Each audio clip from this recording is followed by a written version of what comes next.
रात के अंधेरे में आसमान से अचानक कुछ गिरता है और अगले ही पल एक जोरदार धमाका होता है। एक ऐसा धमाका जिसने सिर्फ जमीन ही नहीं हिलाई बल्कि एक पूरे देश के मिलिट्री एस्टेब्लिशमेंट की रातों की नींद उड़ा दी।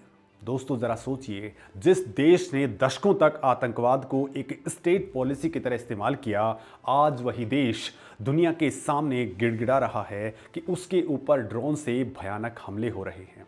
लेकिन असली कहानी की बात यह नहीं है कि ये हमले हो रहे हैं, बल्कि हैरानी की बात वो इल्ज़ाम है जो इसके बाद पूरी दुनिया के सामने लगाया गया है। दोस्तों, क्या एक देश किसी दूसरे देश को दवाइयों के डिब्बे में भर करके खतरनाक ड्रोन्स भेज सकता है? क्या ह्यूमैनिटेरियन एड की आड़ में एक ऐसा डेडली पेलोड डिलीवर किया जा सकता है जो सीधे दुश्मन की कमर तोड़ दे? और सबसे बड़ा सवाल, क्या इस पूरे स्ट्रैटेजिक गेम के अंदर पीछे कोई ऐसा मास्टरमाइंड है जो बिना एक भी गोली चलाए अपने सबसे बड़े दुश्मन को उसी के बिछाए हुए जाल के अंदर बुरी तरह से फंसा दे? नमस्कार दोस्तों, मेरा नाम है मुकेश और आज हम एक ऐसे जियोपॉलिटिकल ऑपरेशन का पर्दाफाश करने जा रहे हैं जो किसी स्पाई थ्रिलर से कम नहीं है। दोस्तों, ये पूरी कहानी शुरू होती है एक बेहद ही अजीबोगरीब और चौंकाने वाले बयान से जो हाल ही में सामने आया है। पाकिस्तान के रक्षा मंत्री ख्वाजा आसिफ एक टेलीविज़न इंटरव्यू में बैठते हैं और उनके चेहरे की बौखलाहट साफ बता रही होती है कि हालात उनके कंट्रोल से पूरी तरह से बाहर जा चुके हैं। वो खुलेआम दुनिया के सामने एक सनसनीखेज आरोप लगाते हैं। उनका कहना है कि भारत ने अफगानिस्तान को जो मानवीय सहायता यानी कि ह्यूमैनिटेरियन एड भेजी है, उसी के अंदर छिपा करके घातक ड्रोन्स भी भेजे गए हैं। दोस्तों, उनके मुताबिक भारत ने अफगानिस्तान को दवाइयों के डिब्बे में ड्रोन्स पैक करके दिए और फिर अफगान तालिबान ने उन्हीं ड्रोन्स का इस्तेमाल करके पाकिस्तान के खैबर पख्तूनख्वा और बलूचिस्तान प्रांत के अंदर बमबारी कर दी।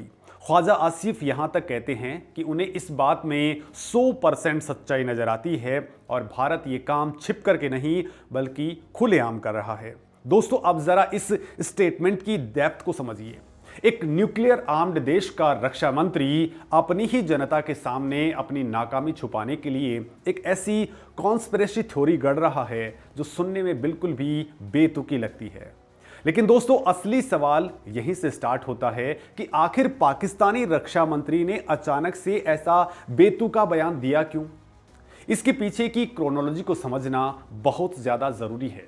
दरअसल दोस्तों, हुआ ये है कि भारत ने पिछले हफ्ते ही अफगानिस्तान के बेगुनाह लोगों के लिए 5 टन ज़रूरी दवाइयों की एक बहुत बड़ी खेप काबुल भेजी थी। भारत पिछले कई सालों से लगातार अफगानिस्तान को गेहूं, मेडिकल इक्विपमेंट्स और वैक्सीन्स जैसी मानवीय सहायता भेजता आ रहा है। इसमें कोई नई बात नहीं है, लेकिन इस बार भारत की दवाइयां काबुल पहुंचने के ठीक एक दिन बाद पाकिस्तान के अंदर खैबर पख्तूनख्वा और बलूचिस्तान के अंदर ISIS-K के आतंकी ठिकानों के ऊपर रहस्यमयी ड्रोन अटैक्स होते हैं। दोस्तों, इन हमलों की सटीकता और टाइमिंग इतनी ज़बरदस्त थी कि पाकिस्तानी सेना पूरी तरह से शॉक के अंदर चली गई। उन्होंने तुरंत अपनी विफलता को छिपाने के लिए इन अलग अलग घटनाओं को एक साथ जोड़ दिया और एक नैरेटिव तैयार कर लिया कि भारत की दवाइयों वाली फ्लाइट के अंदर ही वो ड्रोन्स आए थे। दोस्तों, अब आप जरा लॉजिक लगाइए और जरा लॉजिस्टिक्स के नज़रिए से देखिए कि 15 से 20 किलो भारी वजन वाले और 3 मीटर विंग स्पेन यानी कि पंखों के फैलाव वाले ड्रोन्स को दवाइयों के छोटे कार्टन्स में छिपा करके कमर्शियली या फिर कार्गो फ्लाइट के जरिए भेजना लगभग इम्पॉसिबल सा काम है। दरअसल दोस्तों, पाकिस्तान ये बेतुका आरोप अपनी खींच को मिटाने के लिए लगा रहा है, क्योंकि उन्हें समझ नहीं आ रहा कि उनके पाले हुए तालिबान ने इतनी आधुनिक तकनीक हासिल कैसे कर ली। अब दोस्तों, जरा ध्यान से समझिए, क्योंकि यहीं पूरा गेम बदल जाता है। पाकिस्तान इस वक्त अपने इतिहास के सबसे बुरे दौर से गुजर रहा है। उसकी इकोनॉमी पूरी तरह से कोलैप्स हो चुकी है, लेकिन उससे भी बड़ा खतरा उसकी इंटरनल सिक्योरिटी आर्किटेक्चर के लिए पैदा हो गया है। डुरंट लाइन के ऊपर पाकिस्तानी सेना और अफगान तालिबान के बीच में आए दिन भारी गोलाबारी हो रही है और तोप खाने से अटैक्स हो रहे हैं। पाकिस्तानी एयरफोर्स ने बोखलाहट के अंदर काबुल और कंधार के कुछ रिहायशी इलाकों के ऊपर एयर स्ट्राइक भी की, जिसके जवाब में तालिबान ने अपने स्नाइपर्स और अब ड्रोन्स के जरिए पाकिस्तान के बॉर्डर पोस्ट को तबाह करना स्टार्ट कर दिया। दोस्तों, दूसरी तरफ बलूचिस्तान के अंदर बलूच विद्रोही गुट खैबर पख्तूनख्वा के अंदर तहरीक के तालिबान पाकिस्तान यानी कि टीटीपी ने पाकिस्तानी फौज की नाक में दम कर रखा है। उनके बड़े ऑफिसर्स और जवान रोज मारे जा रहे हैं। ऐसे में पाकिस्तानी अवाम अपनी ही आर्मी से तीखे सवाल पूछ रही है कि आखिर उनकी खुफिया एजेंसियां कर क्या रही हैं। इसी भारी पब्लिक प्रेशर और अपनी मिलिट्री इंटेलिजेंस की नाकामी को छुपाने के लिए पाकिस्तान ने हमेशा की तरह ही अपना पुराना और घिसा पीटा कार्ड खेला और सारा दोष भारत के ऊपर मढ़ दिया। जो बात सामने दिख रही है, असली खेल उससे कहीं ज्यादा बड़ा है। दोस्तों, भारत अफगानिस्तान के अंदर ड्रोन भेज रहा है या नहीं, ये तो एक पाकिस्तानी प्रोपेगेंडा है, लेकिन भारत वहां जो असल में कर रहा है वो पाकिस्तान के लिए किसी खौफनाक सपने से कम नहीं है। दोस्तों, साल 2021 के अंदर जब काबुल पर तालिबान का कब्जा हुआ था, तब पाकिस्तान की सड़कों के ऊपर जश्न मनाया गया था। तत्कालीन पाकिस्तानी सत्ताधारी कहने लग गए थे कि अफगानिस्तान ने गुलामी की जंजीरें तोड़ दी हैं। पाकिस्तान की आईएसआई के पूर्व चीफ फैज हमीद काबुल के अंदर चाय पीते हुए और मुस्कुराते हुए नजर आ रहे थे। उन्हें लग रहा था कि अब अफगानिस्तान पूरी तरह से उनकी मिट्टी में आ चुका है, उनके कंट्रोल में आ चुका है और वो इसका इस्तेमाल भारत के खिलाफ एक स्ट्रेटेजिक डेप्थ के तौर पर इस्तेमाल करेंगे। लेकिन दोस्तों, भारत ने अपनी बेहतरीन और साइलेंट स्ट्रेटेजी के दम पर पाकिस्तान के इस पूरे जियोपॉलिटिकल सपने को चकनाचूर कर दिया है। भारत ने बहुत ही शांति और धैर्य के साथ में एक प्रैग्मेटिक अप्रोच को अपनाया है। बिना तालिबान सरकार को आधिकारिक मान्यता दिए भारत ने वहां के आम नागरिकों के साथ में अपने ऐतिहासिक रिश्तों को टूटने नहीं दिया। दोस्तों, जून 2022 के अंदर भारत ने काबुल के अंदर अपनी एम्बेसी को आंशिक रूप से दोबारा खोल दिया और एक टेक्निकल टीम वहां पर डिप्लॉय कर दी। आज की तारीख में वहां 50,000 मीट्रिक टन से ज्यादा गेहूं भेजा जा चुका है। काबुल का इंदिरा गांधी बाल चिकित्सा हॉस्पिटल आज भी मुख्य रूप से भारत की मदद से ही चल रहा है। चाबार पोर्ट के जरिए भारत ने अफगानिस्तान के लिए एक नया इकोनॉमिक कॉरिडोर खोल दिया है, जिसने अफगानिस्तान की पाकिस्तान के कराची पोर्ट पर डिपेंडेंसी को लगभग खत्म कर दिया है। दोस्तों, तालिबान के विदेश मंत्री अमीर खान मुत्तकी नई दिल्ली आते हैं और आज तालिबान खुद भारतीय दूतावास को पूरी फुल प्रूफ सुरक्षा मुहैया करवा रहा है। भारत का ये कदम उसकी स्ट्रैटेजिक ऑटोनॉमी का सबसे बेहतरीन और सटीक एग्जाम्पल है। दोस्तों, भारत बहुत अच्छे तरीके से जानता है कि अगर वो अफगानिस्तान से पूरी तरह से बाहर हो गया तो वहाँ पाकिस्तान और चाइना का नेक्सस हावी हो जाएगा, जो फ्यूचर के अंदर भारत के डिफेंस इकोसिस्टम और नेशनल सिक्योरिटी के लिए एक बहुत बड़ा खतरा बन जाएगा। यहीं पर दोस्तों कहानी का सबसे इंटरेस्टिंग पॉइंट आ जाता है, क्योंकि इस पूरे जियोपॉलिटिकल शतरंज के खेल के अंदर एक ऐसे ग्लोबल खिलाड़ी की एंट्री होती है जिसने पूरी पावर बैलेंस को ही पलट के रख दिया है, और वो पावरफुल खिलाड़ी है हमारा दोस्त रसिया। रसिया और अफगानिस्तान के रिश्ते इतिहास के अंदर हमेशा से बेहद जटिल और हिंसक रहे हैं। दोस्तों, एक दौर था जब सोवियत संघ ने अफगानिस्तान पर एक बहुत बड़ा सैन्य हमला किया था, लेकिन आज परिस्थितियां बिल्कुल उलट चुकी हैं। पूरी दुनिया को चौंकाते हुए अप्रैल 2025 के अंदर रसिया की सुप्रीम कोर्ट ने आधिकारिक तौर पर तालिबान का नाम अपनी प्रतिबंधित आतंकी संगठनों की लिस्ट से हमेशा के लिए हटा दिया। इसके बाद में जुलाई 2025 के अंदर रसिया दुनिया का पहला ऐसा बड़ा और ताकतवर देश बना जिसने तालिबान सरकार को औपचारिक मान्यता दे दी। इसके तुरंत बाद जनवरी 2026 के अंदर रूसी राष्ट्रपति व्लादिमीर पुतिन ने मॉस्को के अंदर तालिबान द्वारा नियुक्त किए गए अफगान राजदूत के क्रेडेंशियल्स को भी आधिकारिक रूप से स्वीकार कर लिया। दोस्तों, अब आप यकीनन सोच रहे होंगे कि आखिर रसिया अचानक ऐसा क्यों कर रहा है। तो दोस्तों, रसिया को तालिबान से ऐसा क्या चाहिए था जो वो अपने पुराने दुश्मनों को गले लगा रहा है। तो दोस्तों, इसका सीधा सा जवाब है अपनी खुद की नेशनल सिक्योरिटी और मध्य एशिया के अंदर पूर्ण स्थिरता। दोस्तों, रसिया के लिए इस वक्त सबसे बड़ा सिरदर्द है ISIS के यानी कि इस्लामिक स्टेट खुरासान। दोस्तों, मॉस्को के क्रोकस सिटी हॉल के अंदर हुए दर्दनाक आतंकी हमले के बाद से रसिया को यह बहुत अच्छे तरीके से समझ में आ चुका है कि इस ग्लोबल आतंकी संगठन को जड़ से खत्म करना बेहद जरूरी है और अफगानिस्तान की उबड़ खाबड़ जमीन पर ISIS-K को अगर कोई भी फोर्स हरा सकती है तो वो सिर्फ और सिर्फ अफगान तालिबान ही है। लिहाजा दोस्तों 27 मई 2026 को मॉस्को के अंदर इंटरनेशनल सिक्योरिटी कॉन्फ्रेंस के दौरान रसिया और अफगानिस्तान तालिबान के बीच में एक बेहद ऐतिहासिक military technical cooperation agreement sign हुआ है। रसिया अब खुलेआम और बिना किसी डर के तालिबान को तकनीकी मदद, हेलीकॉप्टर्स की मरम्मत और एयर डिफेंस सिस्टम के मेंटेनेंस में भारी सहायता कर रहा है।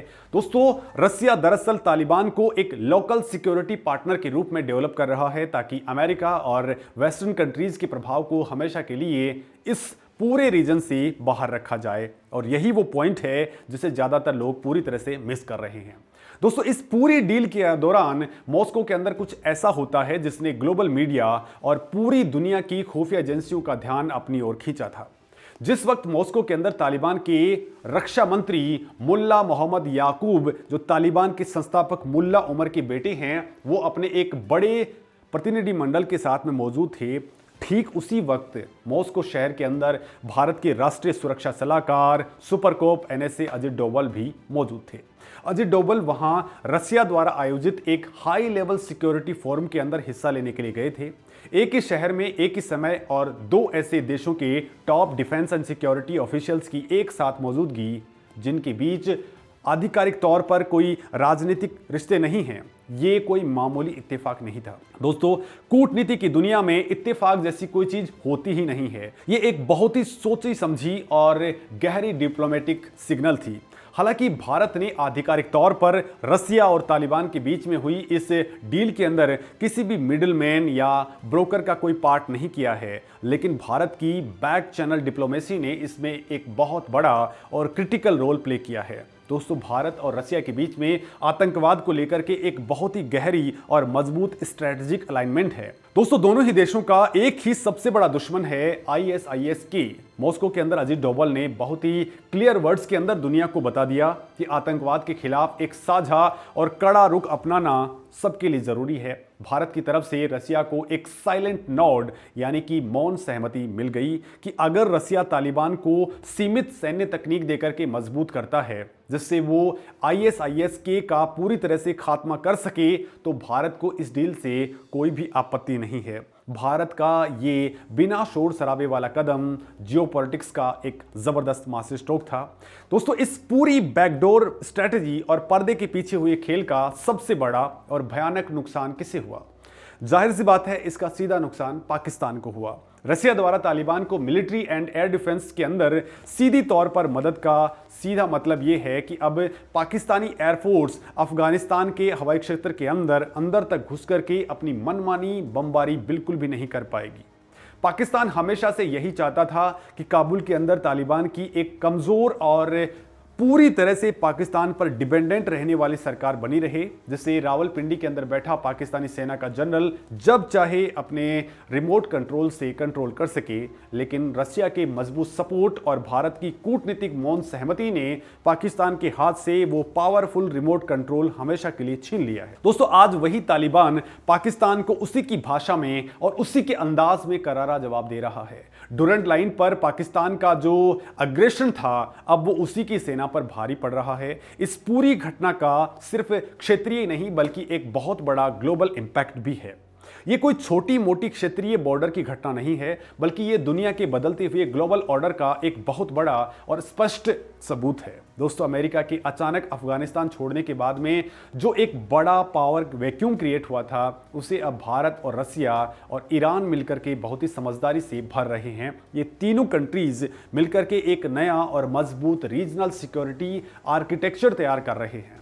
दोस्तों भारत के लिए अफगानिस्तान सिर्फ एक पड़ोसी देश नहीं है, बल्कि ये पूरे सेंट्रल एशिया यानी कि कजाकिस्तान, उज्बेकिस्तान और ताजिकिस्तान जैसे संसाधनों से भरपूर देशों तक अप्रोच करने का एक तगड़ा अहम गेटवे है।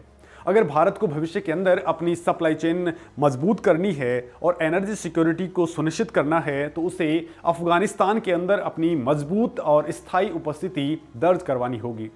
और यही वो मुख्य कारण है कि भारत ने पिछले 2 दशकों के अंदर अफगानिस्तान में करीब $3 बिलियन यानी कि 25,000 करोड़ रुपए का भारी भरकम इन्वेस्टमेंट किया है। दोस्तों, शहतूत डैम हो, सलमा डैम हो, जिसे अफगान इंडिया फ्रेंडशिप डैम भी कहते हैं, या फिर डेलाराम जरंज हाईवे, भारत इन सभी महत्वपूर्ण प्रोजेक्ट्स को दोबारा स्टार्ट करने और उनकी मरम्मत की दिशा में बहुत तेजी से काम कर रहा है। अब हालात ये हो गए हैं कि पाकिस्तान के पास में सच में कोई भी सुरक्षित रास्ता नहीं बचा है। एक तरफ उसकी पूर्वी सीमा पर भारत बहुत ही मजबूत सैन्य और आर्थिक ताकत बनकर के खड़ा है, जहां से पाकिस्तान को कोई भी लेवरेज या फिर रहम मिलने की जरा भी उम्मीद नहीं है। दूसरी तरफ उसकी वेस्टर्न बॉर्डर के ऊपर यानी कि अफगानिस्तान बॉर्डर के ऊपर अब ऐसी आक्रामक ताकत खड़ी हो गई है जो पाकिस्तान की पुरानी ब्लैकमेलिंग से बिल्कुल भी डरने वाली नहीं है।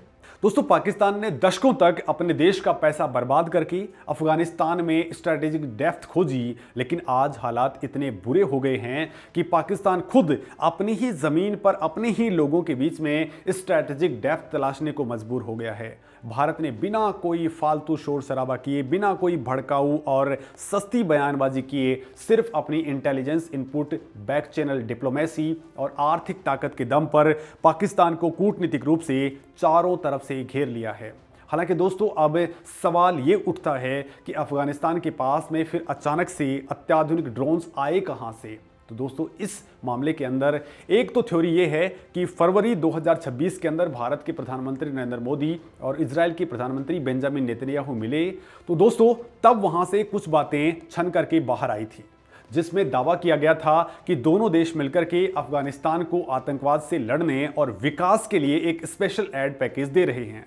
दूसरी बात यह है कि एनएसए अजित डोभाल के रसिया दौरे के समय कोई सीक्रेट डील हुई थी। दोस्तों, ये दोनों थ्योरीज बहुत रोमांचक हैं, लेकिन हकीकत इससे भी ज्यादा चौंकाने वाली है। असल में दोस्तों, अफगानिस्तान इंटरनेशनल और ग्लोबल डिफेंस एनालिस्ट डेविड हैम्बलिंग की मार्च 2026 की रिपोर्ट के मुताबिक तालिबान के ड्रोन प्रोग्राम की नींव किसी सुपर पावर ने नहीं रखी, बल्कि ये उनकी खुद की 5 साल की मेहनत और अमेरिका की गलतियों का नतीजा है। दोस्तों, जब 2021 के अंदर अमेरिका जल्दबाजी में काबुल छोड़कर के भाग रहा था, तो वह पीछे करोड़ों डॉलर के आधुनिक सैन्य उपकरण छोड़ करके चला गया था। इनमें अमेरिकी सेना के स्कैन एगल सर्विलांस ड्रोन्स भी शामिल थे। तालिबान ने सबसे पहले इन्हीं ड्रोन्स को कब्जे में लिया और इनकी तकनीक यानी कि रिवर्स इंजीनियरिंग को समझना स्टार्ट कर दिया। तालिबान ने इराक और यमन के हुती विद्रोहियों से सीखा कि कमर्शियल ड्रोन्स में विस्फोटक लगा करके उन्हें हथियारों के अंदर कैसे कन्वर्ट किया जाता है। 2021 के अंदर ही काबुल पॉलिटेक्निकल यूनिवर्सिटी और काबुल यूनिवर्सिटी के इंजीनियरिंग छात्रों की 13 सदस्यीय वाली एक खास टीम इस काम में जुटी हुई थी। कुछ सीक्रेट रिपोर्ट्स के मुताबिक दोस्तों, तालिबान के मौजूदा अटैक ड्रोन्स लोकल असेंबल किए गए हैं। इनमें चाइना या फिर ओपन मार्केट से मंगाए गए flight control board, GPS module और मोटर इस्तेमाल होते हैं। इनका डिजाइन काफी हद तक ईरान के शाहेद 101 कामिकाजे ड्रोन से प्रेरित है। दोस्तों, कार्बन फाइबर से बने ये ड्रोन वजन में हल्के हैं, यानी 10 से 15 किलो के हैं, और इनकी रेंज 300 किलोमीटर तक की है।